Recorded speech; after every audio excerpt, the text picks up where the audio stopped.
Baby day wa mayembe gamusaze. Naye namugamba wano. Ne mugamba ekintu kye bayita amasitaani. Kyayonona kaliyayo kigenda kumaliriza nga kimazeewo obulamu bwo. Kasita natandika okumulaba nga azannyisa Lubaale Katemba. Ne mugamba sitaani talokoka ate talina gwayagala. Ogenda kumaliriza nga ogenze. Si kye kituuseyo.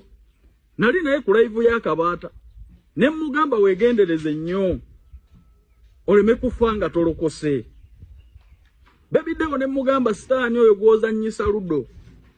Oyo gwotandise n'okuleeta ku TikTok agenda kumaliriza nga akusaanyizaawo.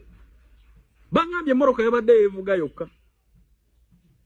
Emmoroka baagirabye ku kkubo nga yeevuga yokka.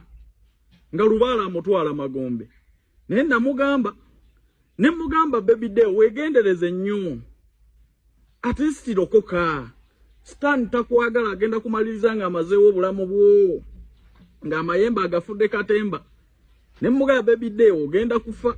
Sitaani yazikiriza kaliyayo wali muyimbi naye Lubaale amaanyi gonna yagakujjako akufudde mulalu. Agenda kumaliriza nga akututte Magombe nga awakana. Kati kyekiriwo. Kati olwaleero simugenze. Nammwe mwenna abali mu byama sitaani bijja kumaliriza nga bibalidde. Sitaani si mulungi, sitaani mubi. Mwewale nnyo sitaani mulokoke. Muderi Yesu Kristo, muderi Mukama Katonda. Lubaale ko mwesembereza bwoti amajini amasitaani gagenda kumaliriza gatutta obulamu bwo. Baby day wabadde wano nga azannyisa amayembe Ludo. Bwagamba njaga kusindikira eno, bwagamba nja kukola bwenti naye namulabula. Kabaata ye mujulizi wange. Namugamba amayembe g'otandise okuzannyusa Ludo gagenda kumaliza nga gakututte. Wetunuulire otunuulire kaliyayo. Wali musajja muyimbi. Wali okuba hiti ku hiti. Okuva lwe watandika ebyamasitaani toddangamu wadde okugeegenya wadde okubeera upcoming artist. Ne mugamba sitaani agenda kumaliriza nga akusaze. Agenda kumaliriza akulidde. Ogenda kumaliriza nga oli mufu. Sitaani bw'atyo bw'asasula.